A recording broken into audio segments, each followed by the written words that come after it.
Olá, tudo bem com você? Vamos às notícias da semana. O que eu postei de mais interessante aqui nos blogs criacionismo.com.br e no blog outraleitura.com.br. Começo aqui com a notícia: Justiça da Ucrânia confirma lei que equipara o comunismo ao nazismo. Interessante, não?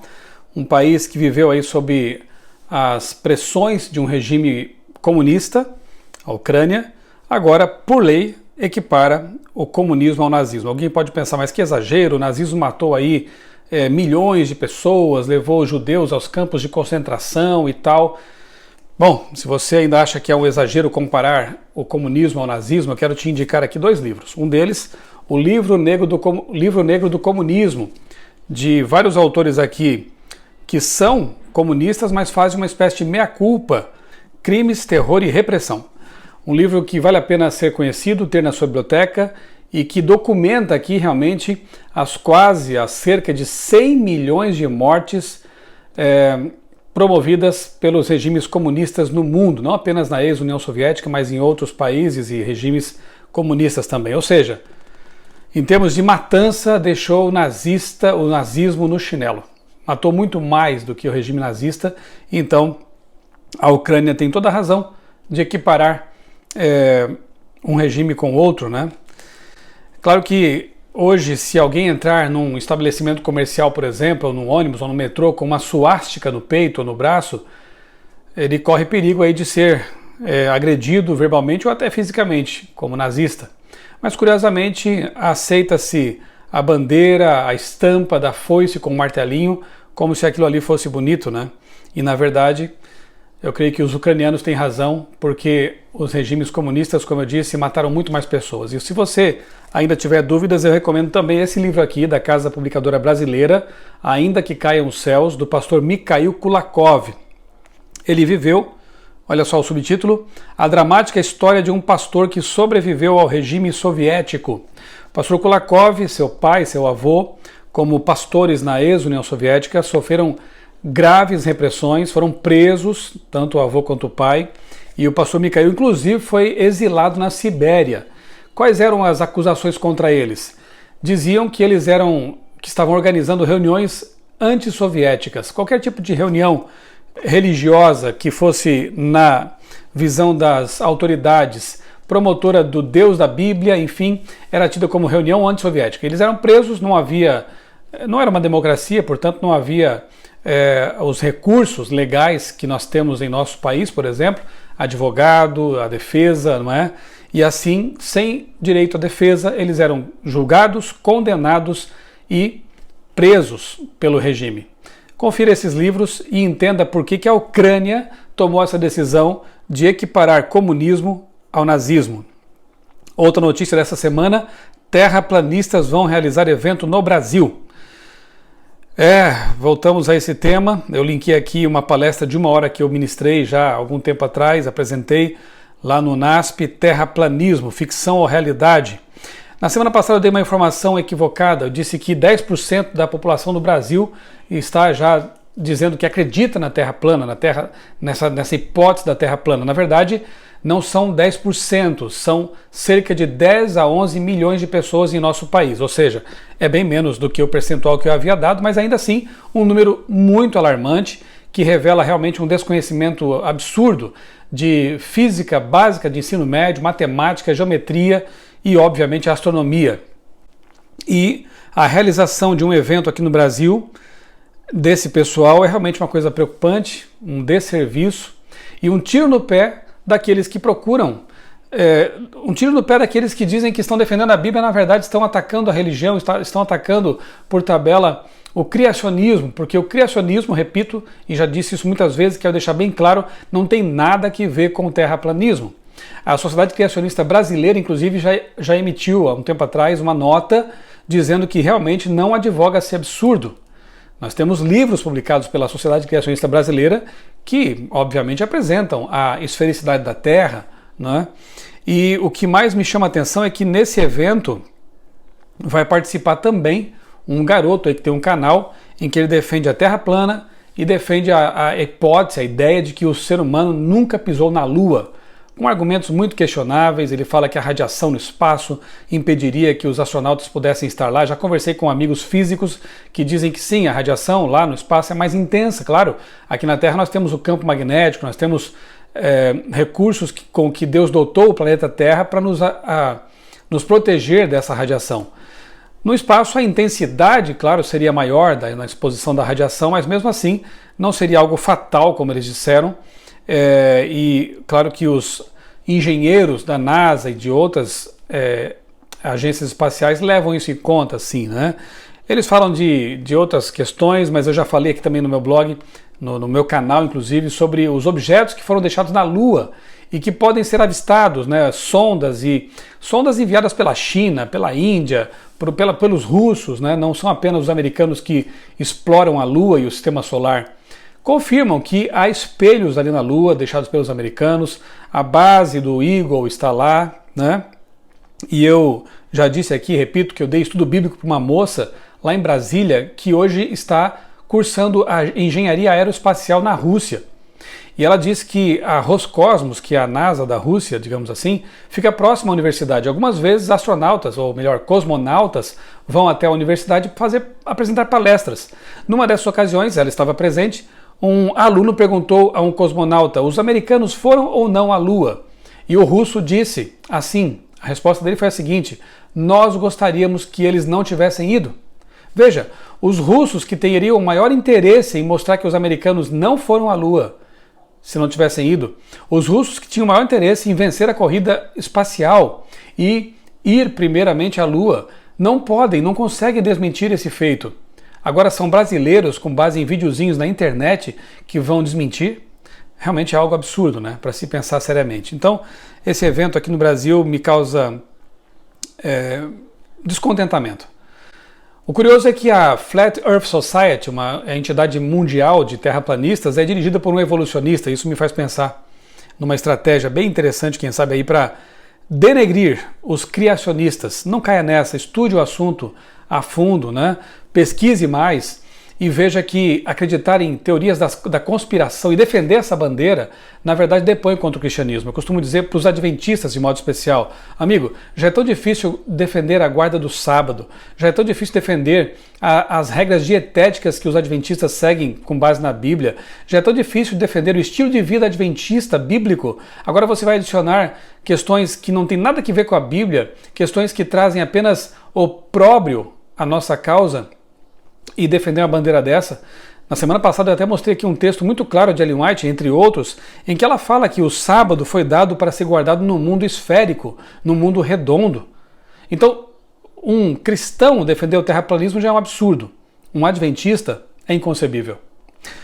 Outro anúncio, outra matéria que eu publiquei aqui: anúncio de companhia aérea foi tiro pela culatra. Por quê? Eu vou mostrar para você aqui a imagem de uma propaganda que uma companhia, a companhia Royal Dutch Airlines, publicou, querendo, como dizem, lacrar, mas na verdade saiu pela culatra, porque eles estão provando que, na verdade, o único tipo de relacionamento que dá certo, que fecha as contas e que promove a multiplicação da espécie humana, é o relacionamento que Deus criou, homem e mulher, numa relação aí heteromonogâmica, capaz de perpetuar a espécie. Você vai ver aqui a propaganda e vai achar realmente que foi cômico o que eles fizeram e não deu certo. Projeto estabelece sexo biológico como único critério em competições. Parabéns aqui para o deputado que na Assembleia Legislativa de Santa Catarina, no meu estado, está defendendo a ideia, o projeto de lei que legisla a respeito da não permissão de homens transexuais competirem em esportes, modalidades femininas. Eu já escrevi no meu blog também a respeito disso. Tem uma jogadora, uma ex-jogadora aposentada, a Ana Paula, que eu sigo a Ana Paula no Twitter e em outras redes sociais, e ela tem defendido essa bandeira aí com muita coragem, dizendo que não é justo que transexuais, ou seja, homens que tiveram seu corpo banhado desde a infância até a adolescência por testosterona, depois de um tratamento rápido aí de mudança, se é que isso acontece mesmo, né? De mudança hormonal, eles então se dizem mulher e podem participar de competições femininas. Isso não é justo e tem muitas mulheres aí que estão achando isso realmente uma injustiça, né? O projeto estabelece o sexo biológico como único critério para a definição de gênero em esportes oficiais. Espero que essa lei passe e que sirva de exemplo a todo o Brasil, quem sabe até para o mundo mesmo, né? Falando em transexualidade, eu divulguei aqui uma outra notícia que, segundo a qual um transexual está processando mulheres que se recusaram a tocar em sua genitália. Olha que coisa absurda, a que ponto chegamos, né? Que mundo mais confuso o nosso. Um homem transexual quis fazer depilação íntima em institutos, em locais em que as mulheres faziam depilação apenas de mulheres, e ele se sentiu ofendido e então está processando essas mulheres. Essa notícia saiu na Gazeta do Povo e realmente mostra a loucura em que o mundo de hoje está imerso. Publiquei também aqui outra notícia interessante. Por que a NASA não voltou à Lua desde 1972? Porque um dos argumentos que esse pessoal que defende que o ser humano não foi à Lua e de que tudo aquilo não passou de uma encenação é justamente esse. Por que então que os americanos não enviaram mais missões para lá? Simples. Custa muito caro, envolve muitos riscos e os americanos já venceram a corrida. Agora o interesse está em Marte, está em outros projetos espaciais.